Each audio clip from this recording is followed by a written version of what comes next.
think we are on air. I think we're definitely on air. And even if we're not on air, it will be the same as being on air. Hello, everybody, and welcome to this historic episode of Better Call Mussolini, which will be me, by the way, but it doesn't matter. That's another story. We're going to broadcast this daring program every Wednesday at 9 o'clock, time of India. Why India, you may ask? Well, that's because as we are nearing the Third World War, event which I dare say I find quite exciting.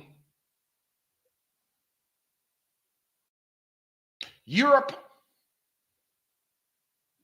that decided to shoot itself in the foot has given the testimony of the future growth, both cultural, economic, and I would dare say even spiritual, to India and to Asia in general. This war, and I speak about the Third World War, triggered by the Russian invasion in Ukraine,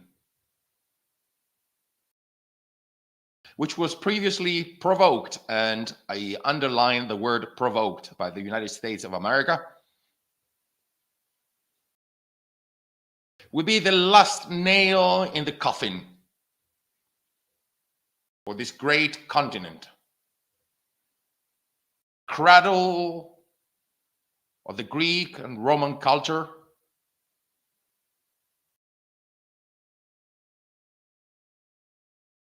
oops, I see Elia K.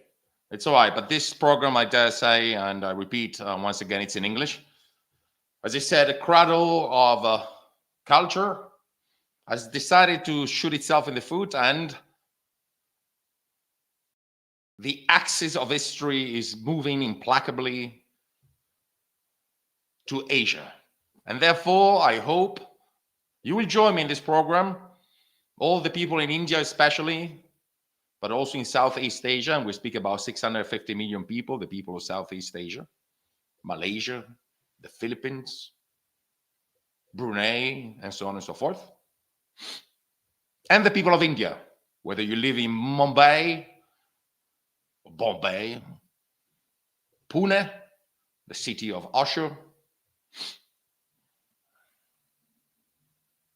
Delhi, or other places of this great continent. I'm thinking right now about Ladakh. I'm free in the line. If you want to ask me a question, you can ask me a question on WhatsApp using this number, +39 376 225 8765. And I'll be happy to answer these questions. We're using this platform, WhatsApp, in order to enable people to call me from all over the world, wherever you are. I'll be glad to answer your questions. And if you're not going to ask any questions in person, I invite you to use the so-called chat. And if you're not going to use the chat, well, I will not cover back. History has been made by obscure individuals armed solely with the strength of their faith. And therefore, I will continue. I will continue this monologue, or rather soliloquy. We don't know, it doesn't matter. Speaking about the great topics which occurred this week and the past month. They can have consequences. They can have consequences for the future. And certainly, the future looks black. But it looks black only to those people who do not have the courage to go forward, armed with the sheer passion of their faith.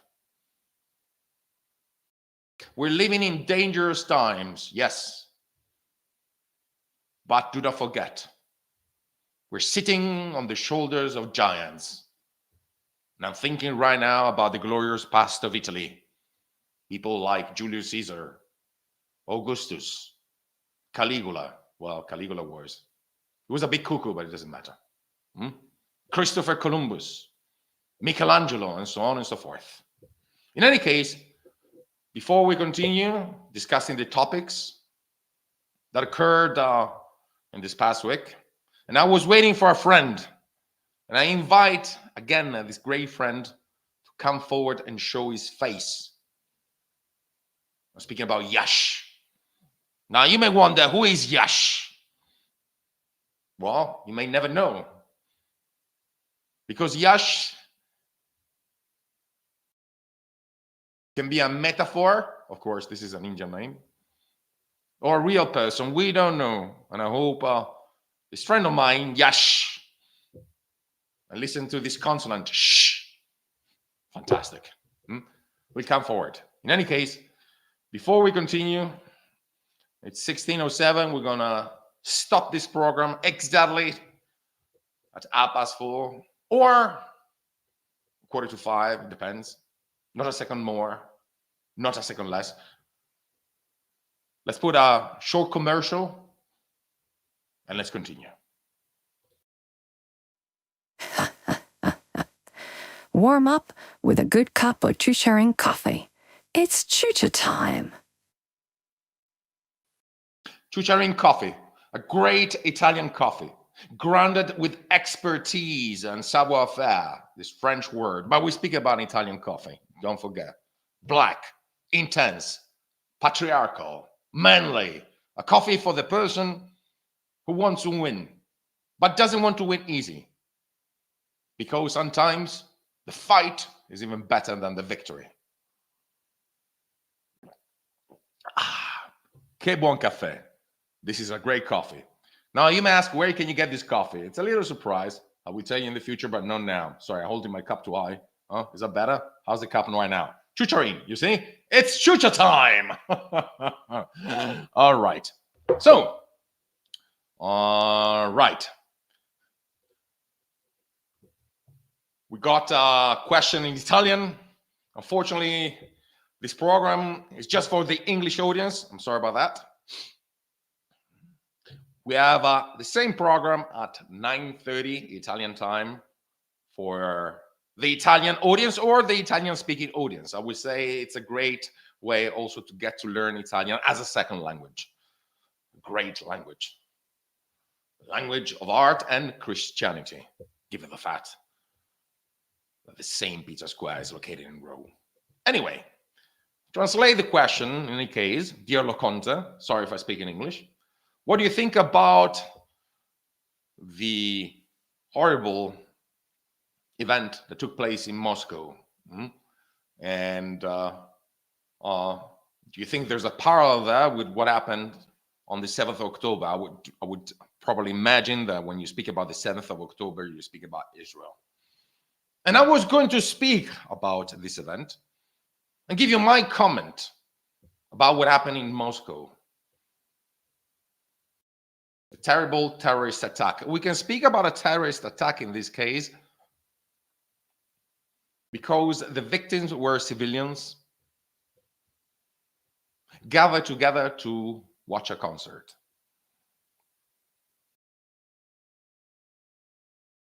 When I'm going to speak about these events, I would like to analyze them from a cold political perspective, without being influenced by any emotion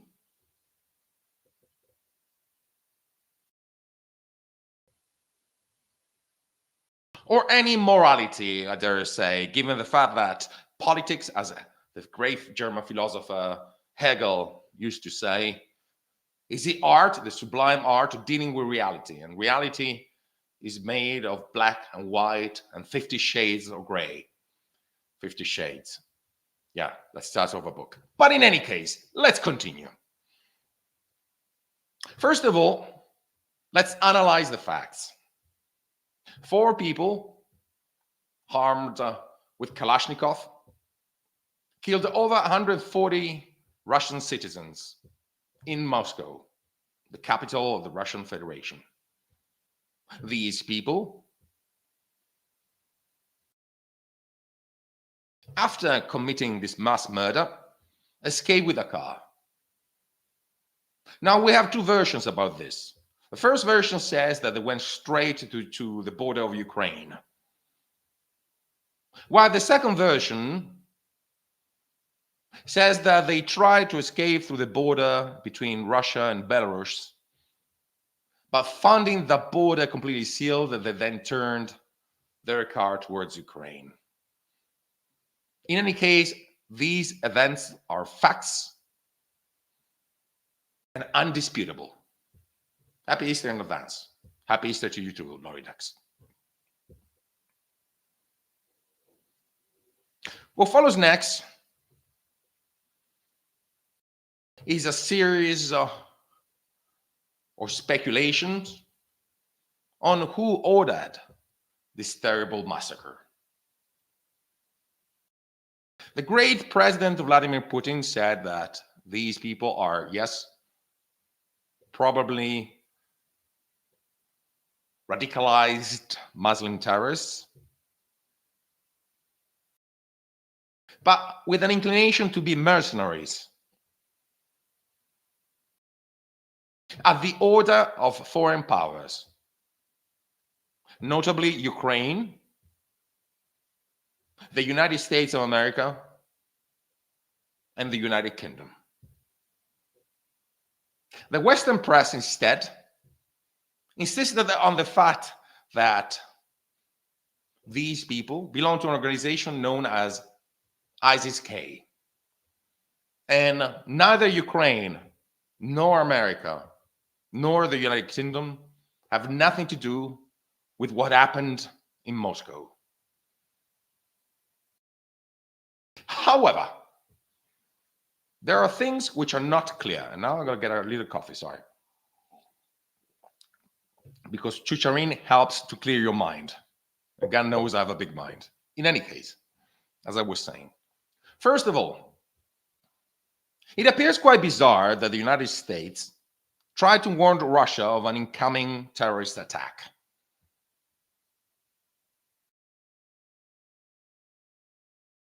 The second thing which appears quite strange is the fact that these four armed men, I'm not going to call them terrorists for a second, I'd rather call them mercenaries. Because here it is, Yash. Yash, I'll put you on hold for a second. Bear with me. I was saying it would appear that these four people were paid a petty sum, if you ask me, given the fact that they could have made more money just committing a bank robbery if they use the same energy and the same weapons to commit this atrocious crime. And also, there are things in these events that do not match the usual standard behavior of ISIS terrorists. For example, we haven't seen any video shot before they attacked.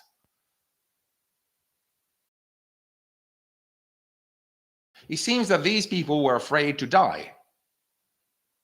The fact that somebody has an AK-47 and shouts, Allah Akbar, does not make this person an ISIS terrorist per se.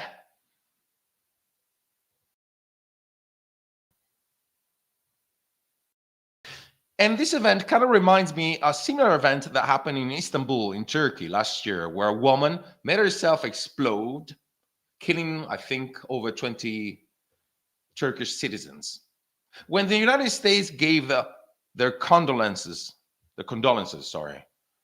to the Turkish government, the foreign minister of Turkey said, "We don't want your condolences because you know quite well who organized this attack."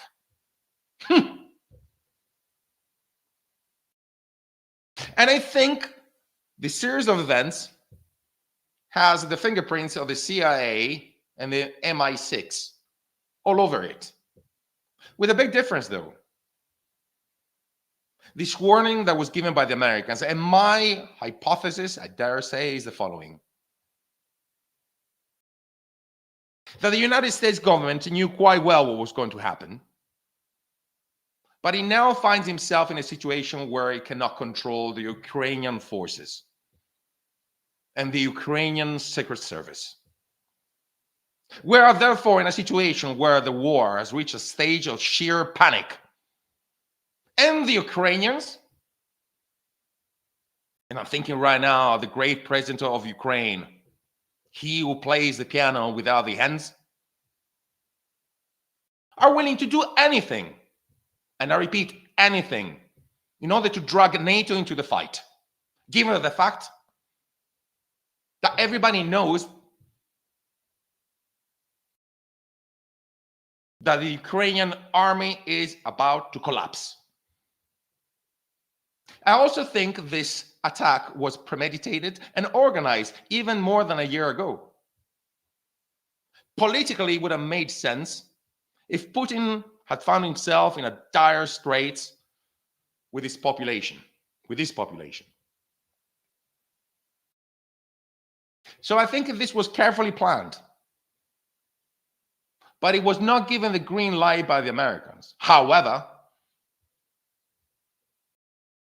the Ukrainian secret services decided to go on in the same fashion that Benjamin Netanyahu wants to go on in Israel.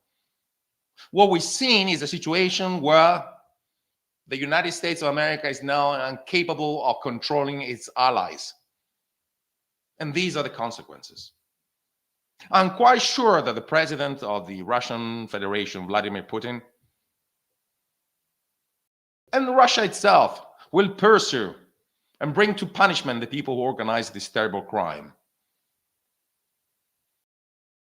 And if I were a person in particular, Victoria Nuland, I'd be very careful in the future with driving her car, eating her food, going to bed at night, because you never know what may happen.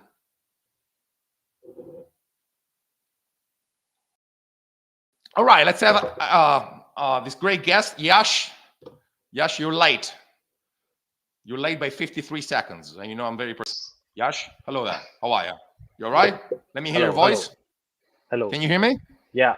Can you hear me? Yes, I can. Yes, I can hear you. I can hear you very well. Sorry. Yeah, sorry. Salve Dieu. Sorry for getting late.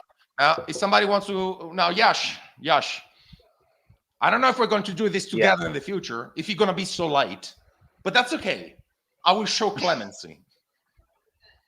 Okay. That's all right. So, where are you broadcasting from? Where are you right now? I'm in Pune, India. I was just reading about India-Italy relations between Meloni and Modi, and I just wanted to know what are your thoughts about it. All right. What do you think? What's going on? Yeah, the great Giorgia Meloni. It used to be Meloni. Yeah, but then she gave half of herself to Ukraine, and right now she's just one Meloni, just one. That's all right. Oh, it doesn't matter. That may happen. Okay. In the future, she will be Giorgia fuori di Meloni, which is something else, but that's all right. Now, if we're going to do this together, and first of all, I thank you for your presence. It's a great honor to have you. Broadcasting from the great city of Pune, a city for the people that don't know, who hosted the great spiritual leader Osho. It's a beautiful city, and I invite you to go. But don't cross the road by yourself. It may be lethal and dangerous. Having said that, just because of the traffic. There's lots of traffic in Pune. My goodness, how much traffic there is in India. Now, why am I doing this?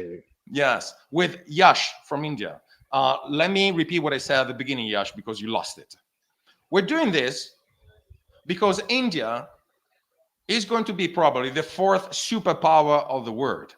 We now have three superpowers: the United States of America, China, and Russia, which is a minor superpower. But certainly the future looks bright for India. And as Europe falls into the darkness and into oblivion, having decided foolishly to challenge the Russian bear, India is coming up and emerging as a great power. Absolutely. I think this conversation between you and I, Yash, is very important, as we're giving the possibility to the Italian audience in particular to understand the mistake that we have done. Yash, you are the future. Yeah. You're late, but you're the future. Okay, but still. Yeah. Anyway, what's the weather like in Pune? Tell me about Pune. What's going on over there? Meanwhile, I drink my coffee. It's very hot. It's about 35, 40 degrees in the day. So it's very hot. I don't know in compared to Italy how people feel, but 40 degrees Celsius is like crazy hot. It's crazy hot. Yeah. That's all right. That's all right. What about I was Italy? there in December, and I'd be glad to come back over there in December. When here it's snowing, and we gotta fight the wolves and the bears, I can come to Pune and relax. And the only thing I can find in Pune, though, it's chucharin coffee. It seems that it's not present there. Now, something that we need to correct, I just say, in any case. So, Yash, I was speaking about what happened in Russia and, in Moscow and so on. What's the big news in India? I mean, if you look at the TV news in India, what do you see? I mean, how do you perceive the word? You know what I find very strange, Yash? As we watch TV in Italy, we always hear what's going on in the United States, especially foolish things. Somebody does a shooting in a school, it kills 5 people. They broadcast that in Italy like crazy for 1 hour. And my comment is, who cares? That's your problem. It's your gun. I don't want to know it. I'm rather interested instead in what's going on in Delhi, for example, or Mumbai, given the future is over there. So what's the news? What's the big news today in India? We have got elections coming up. World's largest democracy goes to elections next month. So that's news. That's probably what we consume 24/7. And yeah, it's pretty much Mr. Modi all over the place. And yeah, that's the thing that's going on right now. And who is the biggest opponent of Mr. Modi? Hard to say. I think there's no opponent. There's no one as big as Modi. So I mean, yeah, there's no leadership in the opposition.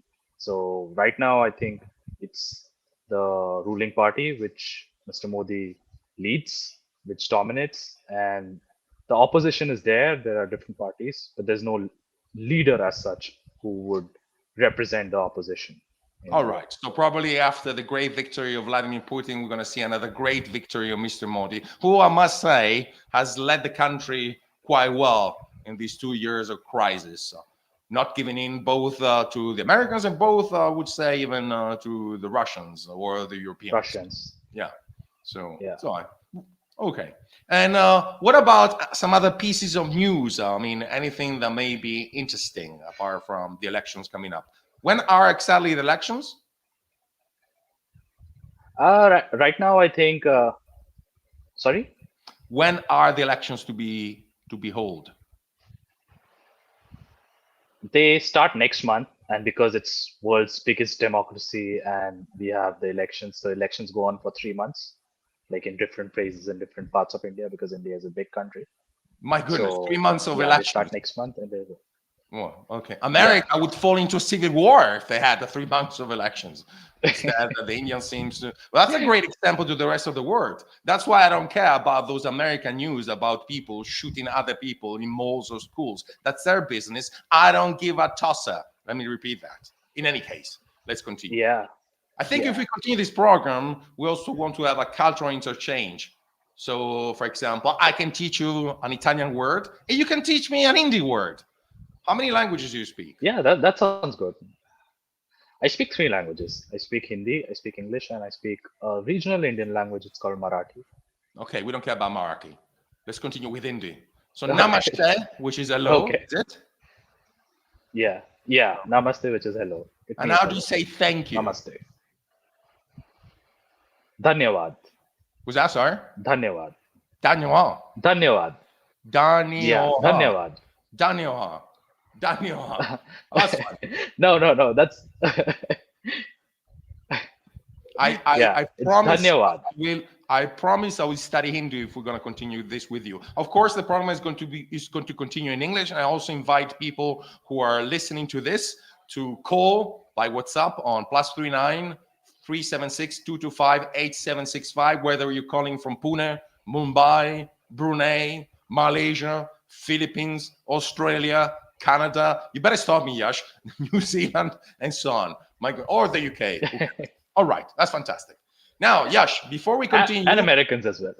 And America, yeah, but you know, they're busy shooting each other, the Americans. So, all right, yeah. Well, Yeah, while you're yeah. shooting each other, maybe you can take a break and call us. Huh? We'll be glad to hear your version of the facts. You know what we could do, Yash? And I think these Yeah. what time is this? 1627. All right. What we could do in the future is to comment the American elections and also the Indian elections. Although it would be difficult to comment the Indian elections, given that it takes 3 months to finish the process. I mean, do you have like Yeah. exit polls in India? I mean, Yeah, we do. But it's very hard to predict because it's such a big country. So many people are voting. So exit polls are this hardly is reliable. great. What we're going to do, Yash, together, we're going to follow a series of elections. We can follow the Indian elections. We can Okay. follow the European elections. We're voting in the month of May Yeah, between that May would and be June. interesting. And we can follow the American elections. And while we follow the American Yeah. elections, we may even participate in some mass shooting in America. Why not? Okay, given it seems That to be sounds good. the That national sounds good. sports, my dear American friends. All right. Okay. Now let me continue, but before we continue, stay tuned because I need to play a commercial. Okay, bear with me. This program is paid, like you know, with advertising, like many other programs, and so here it comes. Mussolini.shop, vintage audace. Mussolini.shop. Sorry, Yash. I don't want to embarrass you. I'm just gonna put you. I'm gonna make you small for a second. It's okay. No, that's all right. How do you use this? I don't know. Yeah, Let me, sure. I'm playing. Yes. Oh, you're very small over there. Near the what's up. I like it. Mussolini.shop.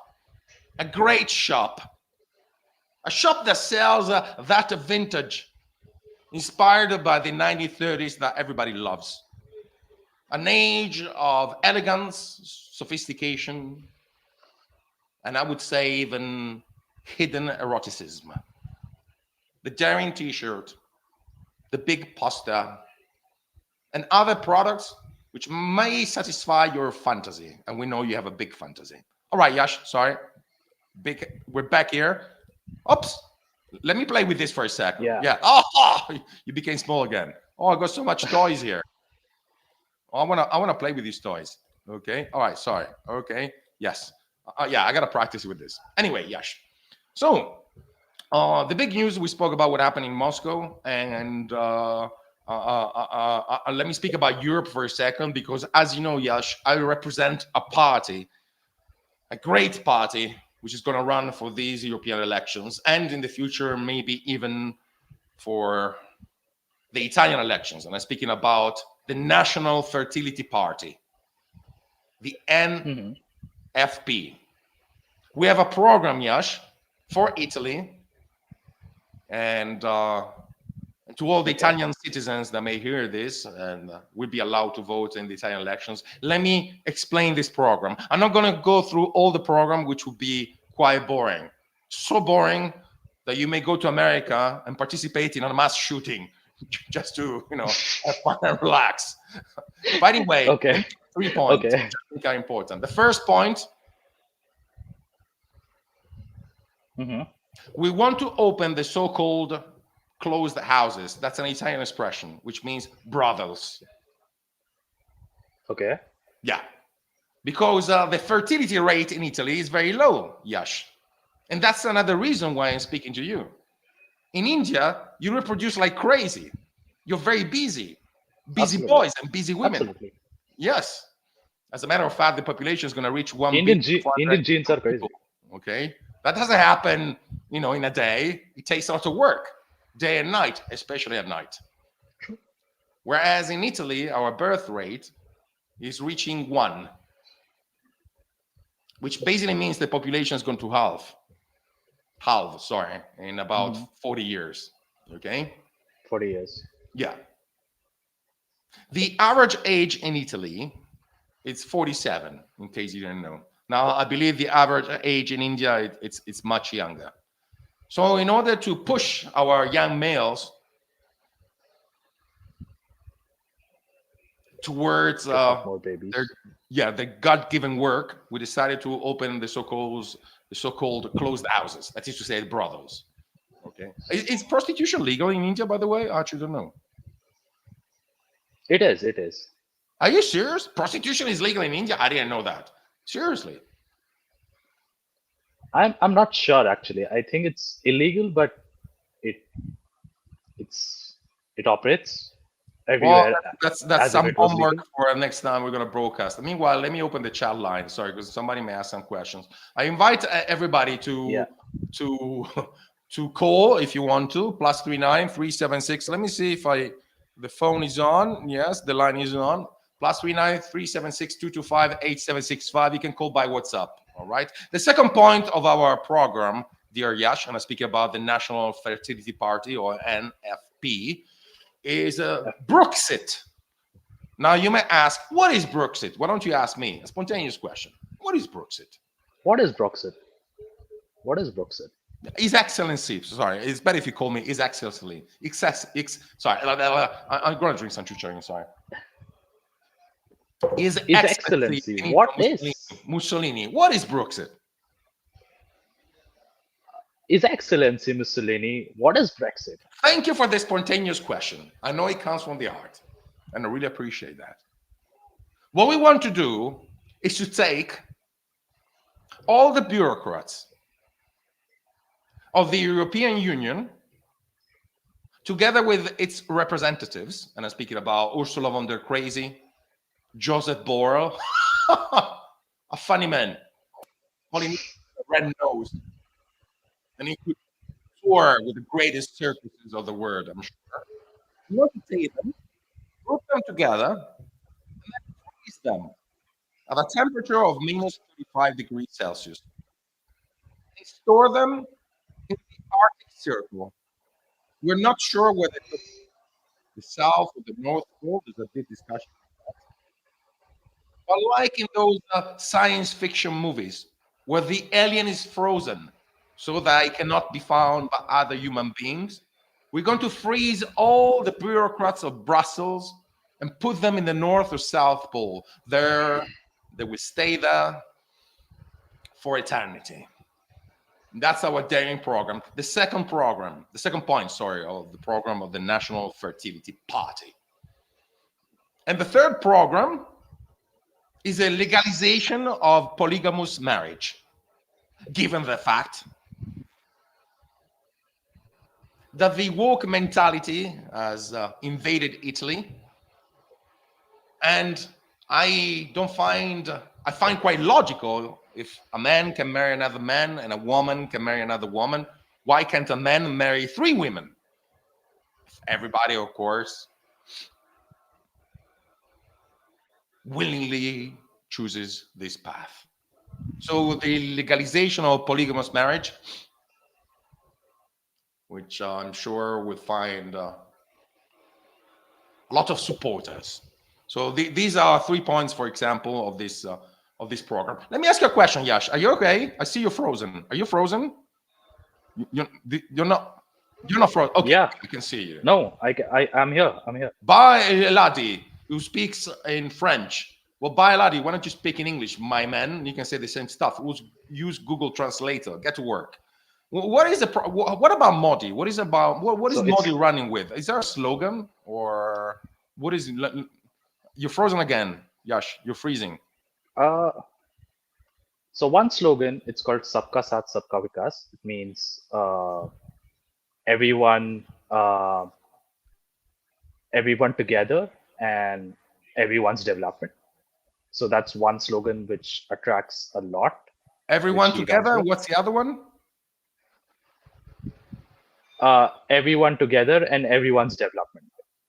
Everyone together and everyone develops. I quite like that slogan. I like it. Yeah. We got Yes. Bey Yeah. Ejadi, who's from Ethiopia, I guess. Yes. He can't put that sentence Yeah. together, but we're waiting and we're eagerly waiting maybe for a question for you, Ba Ejadi. And we thank you for being here in any case, because we're very polite people. Yeah. All right. So, yeah, sorry, I got lost for a second. So, but I think one thing we can do in the future is comment all these elections which are coming. And, you know, Italians are always obsessed with what happens in America, but it would be great to see what happens in India just Yeah. for a change. Because one thing that people in the West do not understand is that we make up 12% of the world population, whereas there's an 88% of the world population that wants to count more, all right, and does exist, all right. Lord Dex, okay, well, Yeah. they're speaking in French. That's okay. Maybe we'll do another. So I think it's important to underline that, all right. So yeah. Now, you are a well-traveled person. Any question you would like to ask about current affairs and, I mean, anything that comes up on your mind? I think let's take a question from the chat. Like, there's a question for you. Yeah. Mussolini, Can you what see would you the do chat for many, yourself? for everyone? Yeah. Can you see the chat on, Yeah. on your side? Okay, good. Well, I see a lot Yeah, of yeah. emoticons. I don't see Yeah, that I many can see the questions. chat. Yeah. All right. Yeah. So how do you feel, by the way? Do you feel all right? I mean, are you okay? Where are you located right now? You in your university campus? Yeah, or? yeah. Okay. Okay, cool. All right. No, I'm at my home. Yeah. So you're in Mumbai?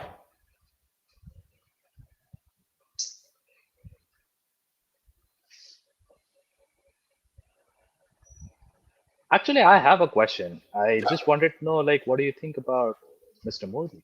Mr. Modi. Mr. Modi and like India-Italy relations right now. Well, I don't want to speak about, of course, Indian internal politics. And let me remind you what is written at the entrance of the United Nations. And I think it's an important sentence. We will never meddle with the internal affair of any country. So I think what India does internally, it's India's business. Unlike the Americans, who like so much to point fingers at everybody because they think they are the indispensable country. They're not. Big news. They're not. Other people and other nations, we speak about Absolutely, they're not. 193 nations in the world, and correct me if I'm wrong, could be 92 or 94, but that's all right. I don't have my calculator right now. It would be difficult to make all the computations. In any case, I think the way India has behaved so far is impeccable. And I think of all the Asian countries, India has a big advantage compared to China. One, the majority of the population speaks English. I would say that the majority of the population speaks English better than Joe Biden, who I don't understand. When Joe Biden says something, just to understand, Yeah, I don't might be understand. true. Is it English? Sometimes I ask myself. All right. So, but the eloquence, the capacity for speaking, which I saw in the Indians, really goes beyond the Americans. You know, usually the Americans, when they speak, they just say, I just don't understand anything. But with the Indians, it's different. The eloquence, the use of words, okay? And anyway, the second advantage that India has, like you said, it's the world's biggest democracy. And as India is growing as a great power, it can be a beacon of tolerance, peace, harmony, and also religious harmony, given the fact that in India there are so many religions that coexist. It is always shocking for a traveler to come to India and see how people manage to live together. It's really so many incredible. religion, yet so much chaos. Yeah. And especially what is incredible is to see how people can cross the streets of India without anybody getting hurt. given the fact that the traffic there is incredible. I never see so many cars like in India. In any case, let me see. We got some question here. Mussolini, what would you do for the many late trying schedules regarding the company Trenitalia here in Italy? I don't think this is an interesting question for the Indian audience. The only thing I would say, the big difference between India and China, having visited the two, is the fact that India still lacks infrastructure. I mean, the Chinese have these super high-speed trains and so on and so forth, these big bridges. And really, India has to catch up on that big time. So I don't know. But of course, it's difficult. Yeah. You're a democracy, like you said. So things may be slow. Yeah. I think we also like to take things slow. I think Indians are like that. We don't want to rush everything. So yeah, I think we'll get there. But as the what is happening, I think, in the last certainly after COVID and after the war in Ukraine, is civilizations, whatever the pronunciation is, are coming to the front.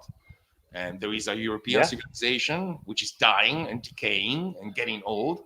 There is an Indian civilization. There is a Chinese civilization. There is an Islamic civilization, an African civilization, a Latino American civilization, and an American civilization, where the national sport is to shoot at each other in malls or schools and carry guns, thinking that somebody is gonna,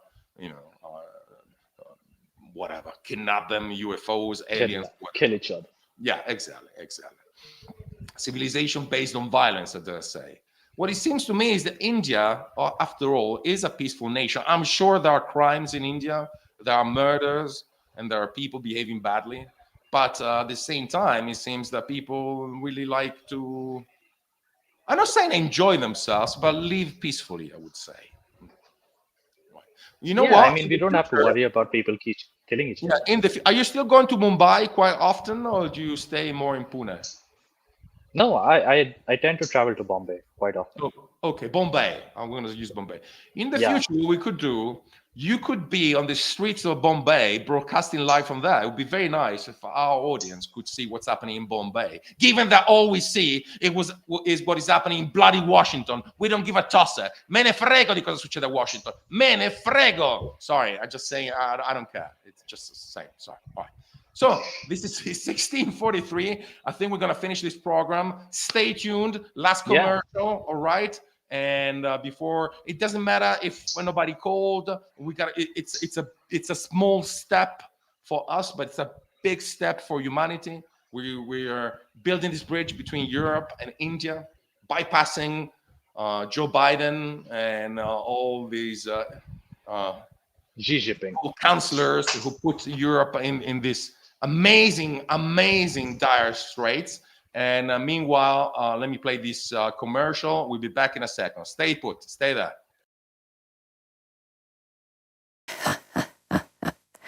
Warm up with a good cup of Chucharin coffee. It's chucha time. And as we go into the end of this program, let me remind you, Caffè Chucharin. Chucharin coffee, a great Italian coffee. A coffee which is strong, but at the same time subtle. A coffee which may remind you of a great past, but at the same time project you into the future. As you are facing the challenges of every day, Chucharin coffee is always with you every morning. Don't drink the American trash. Chucharin. It's chucha time. All right, Yash, stay there. We're going to finish the stream, but stay there because I wanted to talk to you for a second. Meanwhile, for all of our friends, to all the Indian people, wherever you are, this great country, the future is yours. And from here, from Italy, to all the Italian men and women, Viva l'Italia! Stay there, Yash.